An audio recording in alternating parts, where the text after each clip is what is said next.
మీరు జాబ్ చేస్తున్నారా? మీ సాలరీని డబుల్ చేసుకోవాలని అనుకుంటున్నారా? 2x యువర్ సాలరీ ఆన్లైన్ కోర్సులో జాయిన్ అవ్వండి. కేవలం 8 రోజుల మిషన్ కోసం అంతరిక్షంలోకి వెళ్లిన సునీత విలియమ్స్కు 9 నెలల తర్వాత భూమికి తిరిగి వచ్చే అవకాశం లభించింది. అయితే ఇప్పుడు అంతరిక్షంలో ఇన్ని రోజులు ఎలా ఉన్నారు? వాళ్ళు ఎలాంటి ఆహారం తీసుకున్నారు? ఎలాంటి డైట్ పాటించారు? వారు అక్కడే ఆహారాన్ని వండుకుంటారా? లేదా భూమి నుంచి అంతరిక్షానికి పంపుతారా? అన్న అనుమానాలు అందరికీ మొదలయ్యాయి. వీటన్నిటికీ సమాధానం కావాలంటే ఈ వీడియోను చూసేయాల్సిందే.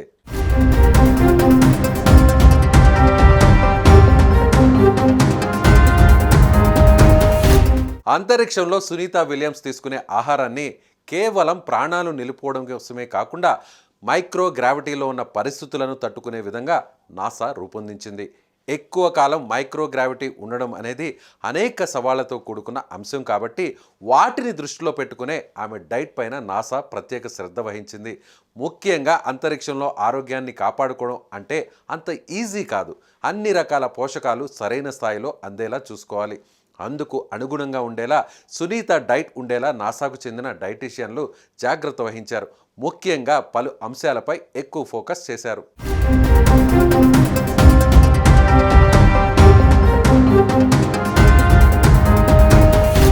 అంతరిక్ష ప్రయాణం కాల్షియం క్షీణతకు దారితీస్తుంది, ఎముకల సాంద్రతకు నష్టం చేకూరుస్తుంది. అందువల్ల సునీత విలియమ్స్ తీసుకునే ఆహారంలో రిచ్ కాల్షియమ్స్ ఉండేలా చూసుకున్నారు. అలాగే విటమిన్ డి, ఫాస్ఫరస్ లాంటివి కూడా సమృద్ధిగా ఉండేలా డిజైన్ చేసుకున్నారు. వ్యోమగాములకు కండరాల క్షీణత గురికాకుండా ఉండాలంటే ప్రోటీన్ కావాలి. ప్రోటీన్ సమృద్ధిగా అందితే కండరాల మెయింటెనెన్స్కు ఉపయోగపడుతుంది. స్పేస్ ట్రావెల్లో తలెత్తే మరో సమస్య రేడియేషన్. శరీరాన్ని రేడియేషన్ నుంచి కాపాడుకునేందుకు యాంటీ ఆక్సిడెంట్లు సమృద్ధిగా ఉన్న పదార్థాలను తీసుకోవాల్సి ఉంటుంది. అవి ఎక్స్పోజర్ ప్రభావాలను తగ్గించడంతో సహాయం పడతాయి. కాబట్టి ఇలాంటివన్నీ డైట్లో ఉండేలా చూసుకోవాలి. అలాగే ఇమ్యూనిటీ కూడా కీలకం కాబట్టి విటమిన్ సి, జింక్ అలాగే ప్రోబయోటిక్ ఫుడ్స్ను డైట్లో చేర్చారు.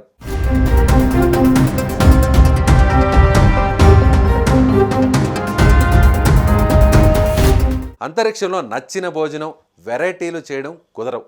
అయినా 200కు పైగా ప్రీ అప్రూవ్డ్ ఫుడ్స్ను వ్యోమగాముల కోసం నాసా ఏర్పాటు చేసింది. ఉదయం అల్పాహారంలో అంటే బ్రేక్ఫాస్ట్లో రీహైడ్రేట్ చేయగల స్క్రాంబుల్డ్ గుడ్లు, ఓట్ మీల్ లేదా గ్రోనాలా తీసుకుంటారు. అలాగే ప్రత్యేకంగా రూపొందించిన పౌచ్లలో క్రీమ్, చక్కెరతో చేసిన కాఫీ తాగుతారు. ఇక లంచ్ విషయానికి వస్తే పీనట్ బటర్, హమ్మస్ లేదా చికెన్తో టోర్టిల్లాలు తింటారు. అంతరిక్షంలో తేలుతాయి కాబట్టి బ్రెడ్ వాడకం కుదరదు. వీటితో పాటు ప్యాక్ చేసిన సూప్లు లేదా పాస్టా లాంటివి తీసుకుంటారు.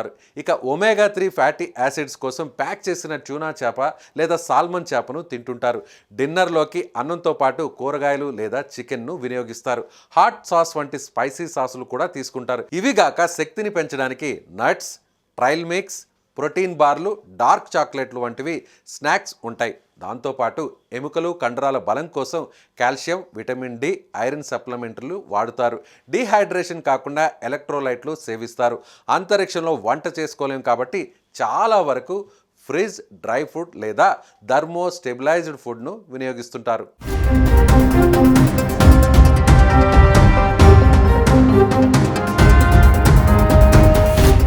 సుమన్ టీవీలో మీ పర్సనల్ అండ్ బిజినెస్ ప్రమోషన్స్ కోసం కింది నెంబర్కి కాంటాక్ట్ చేయండి.